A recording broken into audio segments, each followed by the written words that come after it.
a very beautiful, most divine, sacred, exhilarating, most blissful account of the glory of Srimad Bhagavata Mahapurana we have heard from the Padma Purana. Now we have entered into the wonderful abode of Lord's pastimes. The Leela of Paramatma is inexplicable. It is not anywhere comparable to any act of the human being. Paramatma's Leelas are always very, very surpassing the capacity of grasping by any human.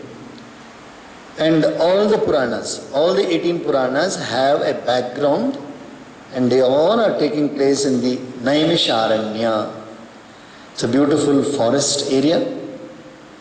You can imagine yourself in the forest area where the trees are grown not by any human being, but they are grown on their own. The trees are all grown on their own. And then there a place, an enclosure where a lot of people can sit down. Those days there were no mics.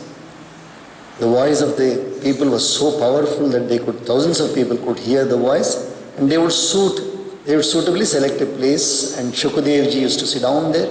All the rishis are sitting down, waiting to listen what Shukadevji is going to say. So now we have heard the question of the Shaunakadi rishis, and Suta Rishi is going to reply to them. Bhagavata Mahapurana ಅನ್ನೋದು ಅದ್ಭುತವಾದ ಭಗವಂತನ ಲೀಲೆಯ ವರ್ಣನೆ ಇದರಲ್ಲಿದೆ. ಎಲ್ಲ 18 ಪುರಾಣಗಳು ನಡೀತಾ ಇರುವುದು ಎಲ್ಲಿ, ಈ ಕಥಾ ಪ್ರಸಂಗ ನಡೀತಾ ಇರುವುದು ಎಲ್ಲಿ ಅಂತ ಕೇಳಿದ್ರೆ ಅದು ನೈಮಿಷಾರಣ್ಯದಲ್ಲಿ. ಒಂದು ಕಾಡು ಪ್ರದೇಶ, ಅಲ್ಲಿ ಋಷಿಗಳೆಲ್ಲರೂ ಕೂಡೋ ಜಾಗ, ಸಮಾಧಾನವಾಗಿ ಶಾಂತವಾಗಿದೆ. ಪ್ರಾಣಿಗಳು ಕೂಡ ಅಲ್ಲಿ ಶಾಂತವಾಗ್ತವೆ, ಶಾಂತಿಯನ್ನು ಹೊಂದಿದ್ದು ಕೂತಿರ್ತವೆ. ಅಂತಹ ಜಾಗದಲ್ಲಿ ಶೌನಕಾದಿ ಋಷಿಗಳು ಸೂತ ಋಷಿಗಳನ್ನು ಕೇಳ್ತಾ ಇದ್ದಾರೆ. ಸೂತ ಋಷಿಗಳು ಇವಾಗ ಹೇಳ್ತಾ ಇದ್ದಾರೆ, ಸೂತ ಋಷಿ ಅದನ್ನು ಬಿಡಿಸಿ ಹೇಳ್ತಾ ಇದ್ದಾರೆ. ನೈಮಿಷೆ ಅನಿಮಿಷ ಕ್ಷೇತ್ರೇ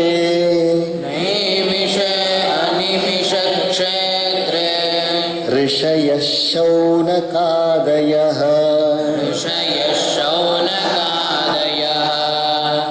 ಸತ್ರಂ ಸ್ವರ್ಗಾಯ ಲೋಕಾಯ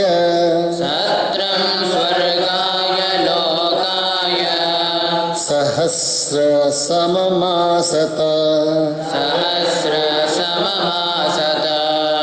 ತ ಏಕದಾತು ಮುನಯಃ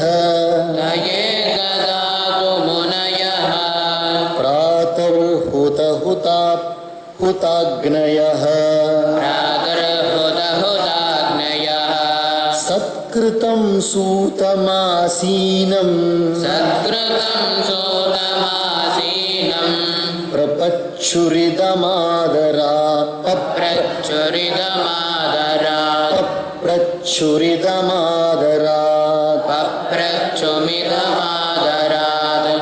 ಇದು ವೇದವ್ಯಾಸರು ಹೇಳ್ತಾ ಇರೋದು. Bhagavan Vedavyas Rishi is now narrating the story that once upon a time, in the forest known as Naimisharanya, the modern Nimsar in Audh. Audh is Ayodhya. Audh is Ayodhya. So Naimisharanya, near Ayodhya, Audh, a place sacred to Lord Vishnu, Shaunaka and other sages were engaged in a great offering to be completed in the course of 1,000 years with a view to realizing the Lord who is sung in heaven and is the abode of his devotees. So all the rishis have then come together and they are performing an activity. This activity, one should understand that each one of us performs every activity according to the intellectual capacity we have and according to the understanding of the fruit of the activity which you are doing. Every one of us performs the activity according to our capacities. So this particular time, all the rishis are joined together to perform one activity, and that activity is called as a fire offering, a havan or a homa. And that homa is to be continued to work for 1,000 years. That means the rishis had so much life also, they could live for 1,000 years. So they are going to perform this homa in order to attain the highest abode, in order to attain the highest achievement of a human being, whatever is possible. One morning, having poured oblations into the sacred fire, the sages paid their respects to Suta. And when he had taken his seat, they asked him the following question with due reverence. So Shaunakadi rishis, one morning, after they had performed what they had to perform every day, so they saw that Suta Rishi was there. And Suta Rishi is very, very well versed in all the shastras. He is a direct disciple of Vedavyasa Rishi. Suta Rishigal ಬಂದು ವೇದವ್ಯಾಸರ ನೇರ ಶಿಷ್ಯರು. ಒಮ್ಮೆ ಈ ಋಷಿಗಳೆಲ್ಲ ಸೇರಿ 1,000 ವರ್ಷ ಮಾಡೋಕ್ಕೆ, ಒಂದು ಹೋಮವನ್ನು 1,000 ವರ್ಷ ಮಾಡೋಕ್ಕೋಸ್ಕರ ಪ್ರಯತ್ನ ಮಾಡ್ತಾ ಇದ್ದಾರೆ. ಏನು ಲಾಭಪ್ಪ? ಬಟ್ ನಾವು ಇವಾಗ ಹೋಮವನ್ನು ಶುರು ಮಾಡಿ ಜಯಂತಿ ಮಂಗಳ ಕಾಳಿ ಹೋಮ ದೇವಸ್ಥಾನ ಶುರು ಮಾಡಿ 2.5 ತಿಂಗಳಾಗಿರ್ಬೋದು ಮಾಡ್ತಾ ಇದ್ದೀವಿ ಪ್ರತಿ ದಿವಸ. ಅದಕ್ಕೆ ಮುಂಚೆ ಚಂಡಿ ಹೋಮವನ್ನು ಕೂಡ ಮಾಡಿದ್ದೇವೆ, ಹನುಮಾನ್ ಚಾಲೀಸ ಮಾಡ್ತಾ ಇದ್ದೀವಿ. ಏನು ಉದ್ದೇಶ? ನಮ್ಮ ಉದ್ದೇಶ ಎಲ್ರಿಗೂ ಒಳ್ಳೆಯದಾಗಲಿ, ಭಗವಂತನ ಹನುಮಂತನ ಕೃಪೆಯಿಂದ. By the grace of Hanuman let everything go on well. By the grace of Chandi Devi let everybody be happy, let the coronavirus go away. That is our intention. So what is the intention of the rishis? Rishis also have that loka kalyana. They want the entire world, sarve jana, sarve bhavantu sukhina. Let everybody be happy. That is the intention of this offering which is done in the form of different types of herbs which are offered to the fire. The intention is loka kalyana, balance of the nature. So that time Suta Rishi has come. ಅವಾಗ ಸೂತ ಋಷಿ ಅಲ್ಲಿ ಬಂದಿದ್ದಾರೆ. ಅವರನ್ನು ನೋಡಿ ಇವರೆಲ್ಲ ನಮಸ್ಕಾರ ಮಾಡಿ ಅವರಿಗೆ ಪೂಜೆಯನ್ನು ಮಾಡಿ ಕೇಳ್ತಾ ಇದ್ದಾರೆ. ಈ ಪ್ರಶ್ನೆಯನ್ನು ಮಾಡ್ತಾ ಇದ್ದಾರೆ. ಏನು ಪ್ರಶ್ನೆಯನ್ನು ಮಾಡ್ತಾ ಇದ್ದಾರೆ? ಋಷಯಃ ಊಚುಃ ತ್ವಯಾ ಖಲು ಪುರಾಣಾನಿ ಸೇತಿಹಾಸಾನಿ ಚಾನಘ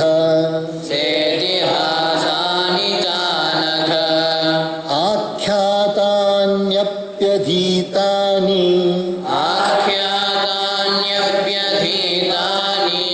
ಧರ್ಮಶಾಸ್ತ್ರಾಣಿ ಯಾನ್ಯುತ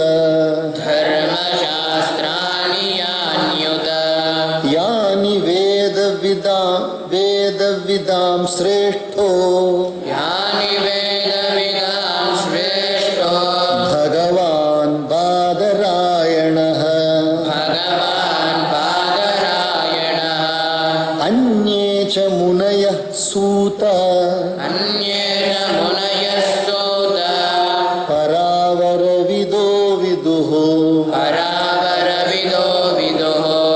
ವೇತ್ತತ್ವಂ ಸೌಮ್ಯ ತತ್ಸರ್ವಂ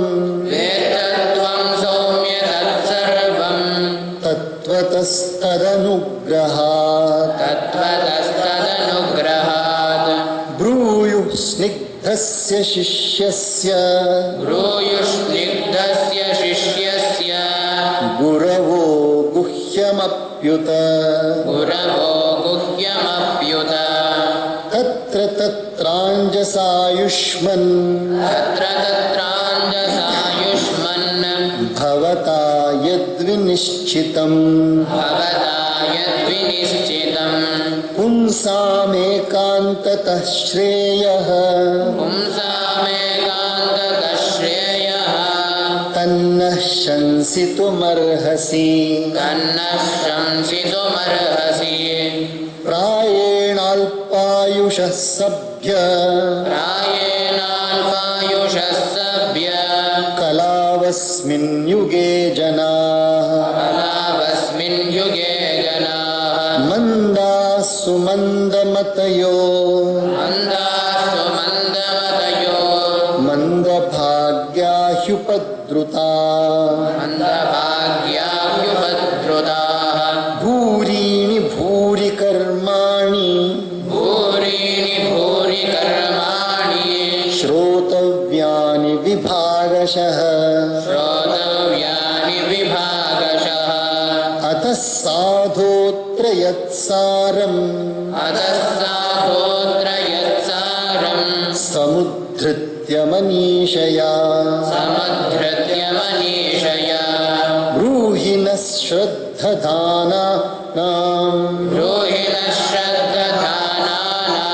ಯೇನಾಂ येनात्मा सम्प्रसीदति येनात्मा सम्प्रसीदति सूत जानासि भद्रन्ते सूत जानासि भद्रन्ते भगवान् सात्वतां पतिः भगवान् सात्वतां पतिः देवक्यां वसुदेवस्य देवक्यां वसुदेवस्य जातो यस्य चिकीर्षया जातो यस्य चिकीर्षया तन्न शुश्रूषमाणानाम् तन्नः शुश्रूषमाणानाम् अर्हस्यङ्गानुवर्णितुम् अर्हस्यङ्गानुवर्णितम् यस्यावतारो भूतानां यस्यावतारो भूतानां क्षेमाय च भवाय च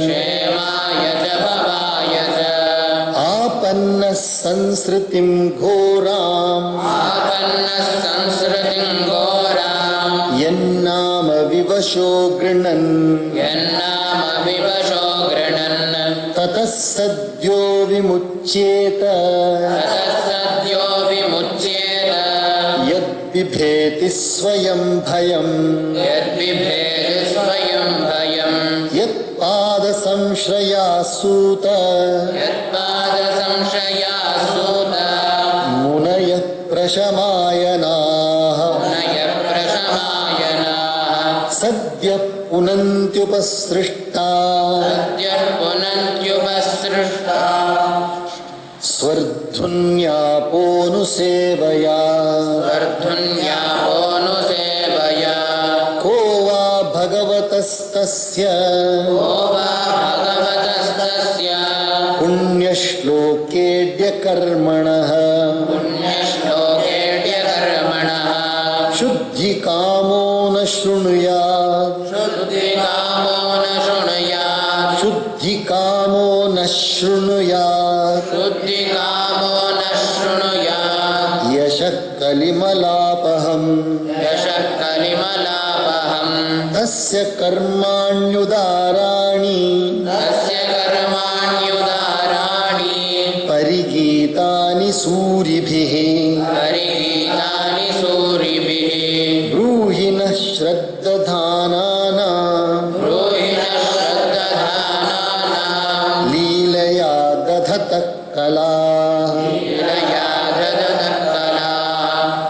It's a beautiful question asked by the rishis, because now they have completed their daily ablutions, what they had to do. Now they saw Suta Rishi sitting down there and they are asking him the question. We have heard that you have mastered all the Shastras.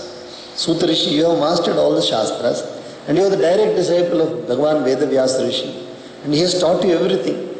Now you know the Leelas of Paramatma. Tell us in detail all the Leelas of Paramatma. What all did the great Paramatma do? Hey Suta Rishigale, ನೀವು ಬಂದ್ಬಿಟ್ಟು ಎಲ್ಲವನ್ನೂ ಜ್ಞಾನವಾಗಿ ಪಡೆದಿರೋದು ವೇದವ್ಯಾಸರಿಂದ. ನಿಮಗೆಲ್ಲ ಶಾಸ್ತ್ರಗಳು ನಿಮ್ಗೆ ಗೊತ್ತಿದೆ. ನಮಗೆ ಪರಮಾತ್ಮನ ಲೀಲೆ ಬಗ್ಗೆ ಹೇಳ್ಕೊಡಿ ಅಂತ ಕೇಳ್ತಾರೆ. The sages said, O sinless Suta, you have indeed studied and also expounded all the Puranas and Itihasas as well as the codes of laws. O sinless Suta, O ಪವಿತ್ರವಾದ ಸೂತ ಋಷಿಗಳೇ, ನಿಷ್ಪಾಪ ಪಾಪರಹಿತರಾದ ಸೂತ ಋಷಿಗಳೇ, ನೀವು ಎಲ್ಲ ಶಾಸ್ತ್ರಗಳನ್ನು ಓದಿದ್ದೀರಿ, ಪುರಾಣಗಳನ್ನು ಓದಿದ್ದೀರಿ, ಇತಿಹಾಸಗಳನ್ನು ಬಲ್ಲಿರಿ ಮತ್ತು ಧರ್ಮಶಾಸ್ತ್ರಗಳನ್ನು ಕೂಡ ನೀವು ಓದಿದ್ದೀರಾ. You have studied all the shastras, puranas, itihasas. Itihasas are two itihasas, Ramayanam and Mahabharata. They are called as itihasas. ಪುರಾಣಗಳು ಅಷ್ಟಾದಶ ಪುರಾಣ, 18 ಪುರಾಣಸ್.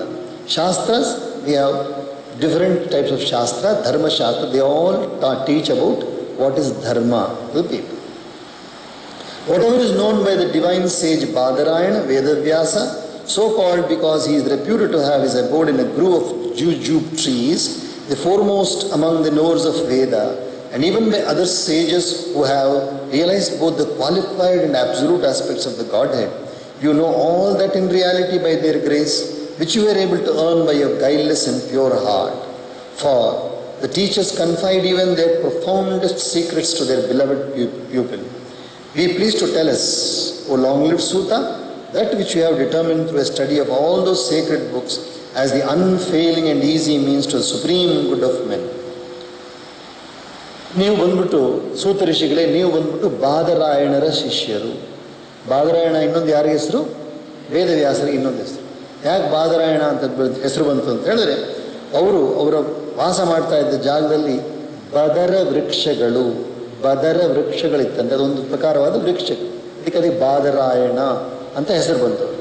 ಅಂಥ ವೇದವ್ಯಾಸರು, he was called as Badarayana because he had his abode, he used to stay in a place where there are badara vrikshas, badara trees. Here it's called as jute trees. What type of tree? A type of a tree. And he is the foremost among the knowers of the Vedas. He knows the Vedas completely. That's why he was called as Vedavyasa. ಅವರಿಗೆ ವೇದವ್ಯಾಸ ಅಂತ ಹೆಸರೇ ಬಂತು. ಎಲ್ಲ ವೇದಗಳನ್ನು ಬಲ್ಲವರು ಅವರು. ವೇದಗಳನ್ನು ಭಾಗ ಮಾಡಿ 4 ಶಿಷ್ಯರಿಗೆ ಕೊಟ್ಟವರು ಅವರು ವೇದವ್ಯಾಸ. ಮತ್ತು ನೀವು ಸೂತ ಋಷಿಗಳೇ, ನಿಮ್ಮ ಹೃದಯ ಬಂದ್ಬಿಟ್ಟು ತುಂಬ ಪವಿತ್ರವಾದ ಹೃದಯ. ನಿಮ್ಮ ಹೃದಯದಲ್ಲಿ ಪಾಪನೇ ಇಲ್ಲ ಸೂತ ಋಷಿಗಳೇ. ಆದ್ದರಿಂದ ನಿಮ್ಮ ಗುರುಗಳು ನಿಮಗೆಲ್ಲರಿಗೂ ಕೊಟ್ಟರೆ ಎಲ್ಲವನ್ನೂ ಹೇಳ್ಕೊಟ್ಬಿಟ್ಟಿರ್ತಾರೆ. ಅದೇ ಥರ ನೀವು ನಮಗೆಲ್ಲವನ್ನೂ ಹೇಳ್ಕೊಡಿ. ಯಾವುದದು ದಾರಿ? ಅತ್ಯಂತ ರಹಸ್ಯಮಯವಾದದ್ದು ದಾರಿ ಯಾವುದು? ಏನಕ್ಕಪ್ಪ ಅಂತ ಹೇಳಿದ್ರೆ, ನೀವಿಷ್ಟೆಲ್ಲ ಓದಿದ ಮೇಲೆ ಮನುಷ್ಯನಿಗೆ ಯಾವುದು ಒಳ್ಳೆಯದು ಎಂಬುದು ನೀವು ಚೆನ್ನಾಗಿ ಬಲ್ಲಿರಿ. You know very well what is the best for the human being. The most correct way of life you must be knowing. So why don't you tell us that? Because we are your disciples, and we know that the most profoundest secrets are also revealed to the ardent disciples. So we are your disciples. Why don't you reveal them to me, to us? Oh, the ornament of holy congregations in this age of Kali. People are mostly short-lived, slothful, little inclined to tread the path of God realization, most dull-witted, unlucky and tormented with diseases and other evils. So in this Kali Yuga, you find that the Ayu is Alpayu. Very, very rarely you can say somebody lives 80 years means very, very great. And then little more, and then 90, very great. 100 years means very, very rare. So they are all generally below the age of something like 80. This Kali Yuga, that is the nature of the Kali Yuga. Not only that, now the people in the other yugas were very, very brilliant. Now also there are people who are brilliant, but they know what things they should not know. What they ought to know, they don't know. So because of that, what happens? They cause problems for themselves. ಈ ಕಲಿಯುಗದಲ್ಲಿ ಜನಗಳಿಗೆ ಅಲ್ಪ ಆಯುಷ್ಯ. ಪೂರ್ತಿ ಆಯುಷ್ಯ ಅಂದರೆ ಎಷ್ಟಪ್ಪ? ಜ್ಯೋತಿಷ್ಯ ಪ್ರಕಾರವಾಗಿ 120 ವರ್ಷ. According to Jyotish Shastra, one lives 120 years. According to Jyotish Shastra. All the calculations are done based on 120 years of 120 ವರ್ಷ ಬಾಳೋದು. ಆದರೆ ಇಲ್ಲಿ ಕಲಿಯುಗ ಏನು ನೋಡ್ತೀವಿ ನಾವು? 60, 70 ಅದರೊಳಗೆ ಹೊಟ್ಟೋಗ್ಬಿಡ್ತಾರೆ. ಇದು ಅಲ್ಪ ಆಯುಷ್ಯ. ಅದು ಮಾತ್ರ ಬುದ್ಧಿ ಕೂಡ ಚೆನ್ನಾಗಿಲ್ಲವಲ್ಲ, ಕಂಠಪಾಠ ಆಗೋದಿಲ್ಲ ಎಷ್ಟು ಓದೋರು ಕೂಡ. How much ever you study doesn't go into the brain, nothing gets registered in the brain. So ಹಿಂಗಿರಬೇಕಾದ್ರೆ ನಮ್ಮ ಈ ಕಲಿಯುಗದಲ್ಲಿರೋ ಜನಗಳಿಗೆ ಏನಾದರೂ ಒಂದು ಉಪಾಯ ನೀವು ಹೇಳಬೇಕಲ್ಲ. ಅದು ಮಾತ್ರ ರೋಗಗಳು ಬರ್ತಾ ಇರ್ತವೆ. Diseases also keep coming and going. Diseases. So you have to suffer from diseases. So all these difficulties are there in the Kali Yuga. So the scriptures too are numerous and inculcate not one discipline but a number of practices and rituals. And besides being too voluminous, they have to be listened to part by part. ಇದಲ್ಲದೆ ಧರ್ಮಗ್ರಂಥಗಳನ್ನು ತಗೊಂಡ್ರೆ ನಾವು ವೇದಗಳನ್ನು ತಗೊಂಡ್ರೆ ಒಂದು ಪುರುಷ ಸೂಕ್ತವನ್ನು ಓದಬೇಕಾದ್ರೆ 16 ಮಂತ್ರಗಳು ಅದರಲ್ಲಿವೆ. ಶ್ರೀ ಸೂಕ್ತ ತಗೊಂಡ್ರೆ 16 ಮಂತ್ರಗಳು ಅದರಲ್ಲಿವೆ. ಮತ್ತು ಈ ಎಲ್ಲ ವೇದಗಳನ್ನು ಹೋದರೆ 10,000 ಮಂತ್ರ ಯಾರೊಬ್ಬ ಕಂಠಪಾಠ ಮಾಡ್ತಾರೆ? 10,000 ಮಂತ್ರಗಳು ಋಗ್ವೇದವನ್ನು ಕಂಠಪಾಠ ಮಾಡಬೇಕು. 10,000 ಮಂತ್ರಗಳು ಕಂಠಪಾಠ ಮಾಡಬೇಕು. ಹೋಮಗಳನ್ನು ತಿಳ್ಕೋಬೇಕು, ಪ್ರಯೋಗಗಳನ್ನು ತಿಳ್ಕೋಬೇಕು. One has to learn all the mantras in the Vedas. One performs the havans with that one. So much to study and very little time is there. Therefore, benevolent as you are, draw out by your critical insight their quintessence and declare the same to us who are full of faith, so that our mind may become placid and tranquil. ಆದ್ದರಿಂದ ನೀವು ಬುದ್ಧಿವಂತರಾಗಿರೋದ್ರೆ, ಎಲ್ಲವನ್ನು ಓದಿರೋದ್ರಿಂದ ಎಲ್ಲದರ ಸಾರಾಂಶವನ್ನು ನಮಗೆ ಹೇಳಿ. So you tell us the essence of everything. You take 10 oranges and then take the juice of 10 oranges. So you have the effect of eating 10 oranges. 10 orange ತಿನ್ನೋದ್ರಲ್ಲಿ ಬಂದಾಗಿ 10 ಕಿತ್ತಳೆ ಹಣ್ಣು, ಆ ಕಿತ್ತಳೆ ಹಣ್ಣೆಲ್ಲ ಹಿಂಡ್ಬಿಟ್ಟು ಅದರಿಂದ ರಸ ಕುಡಿಬೋದಲ್ವ?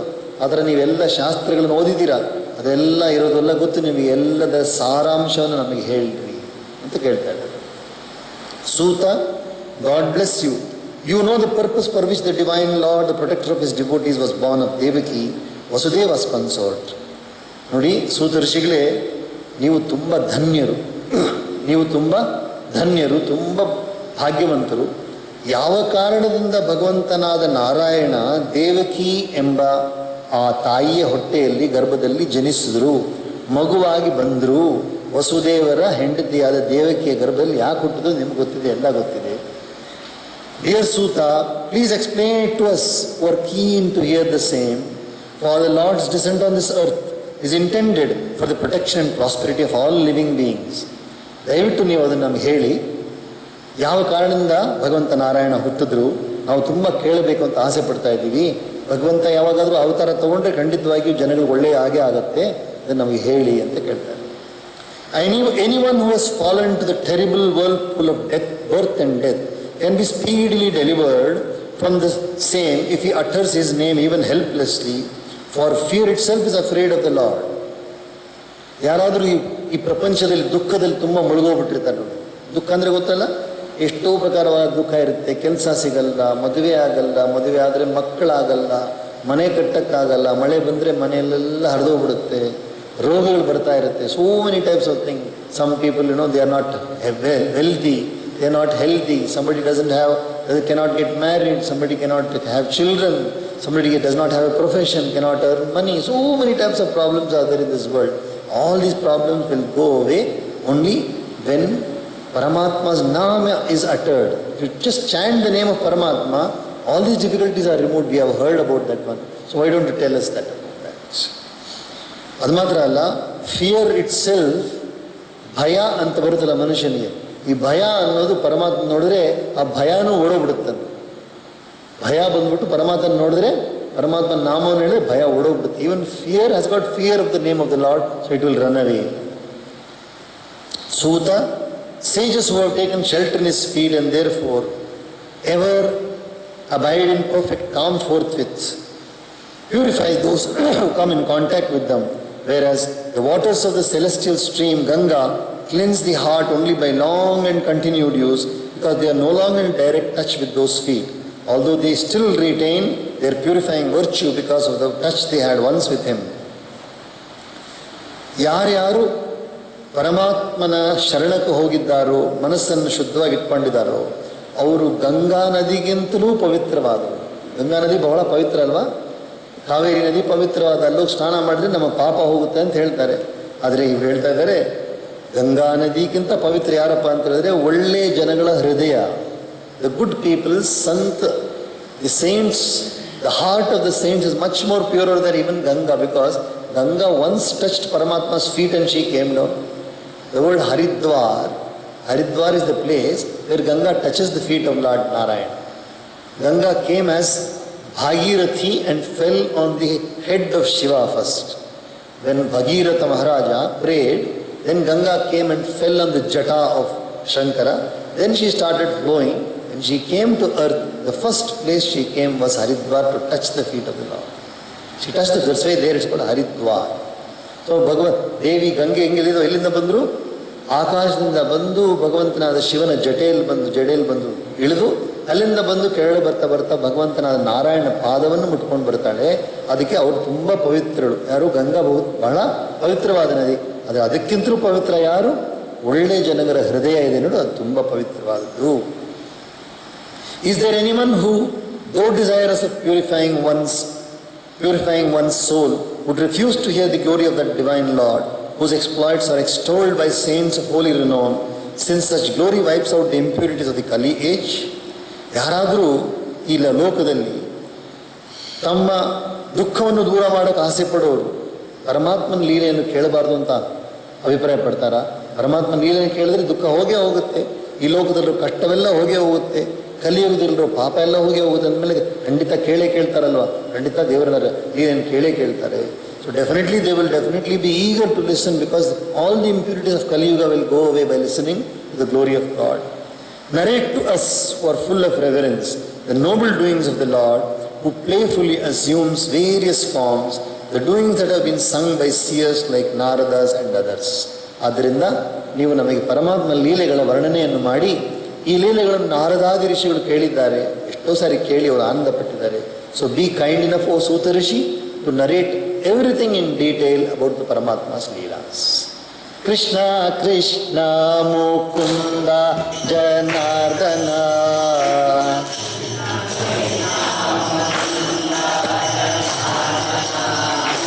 ಕೃಷ್ಣ ಕೃಷ್ಣ ಮುಕುಂದ ಜನಾರ್ದನ,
सहनावतु सहनौ भुनक्तु सह वीर्यङ्करवावहै तेजस्विनावधीतमस्तु मा विद्विषावहै। ॐ शान्ति शान्ति शान्तिः।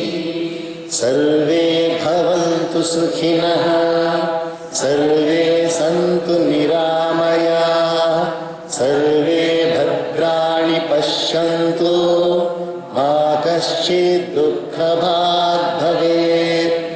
ॐ शान्ति शान्ति शान्तिः।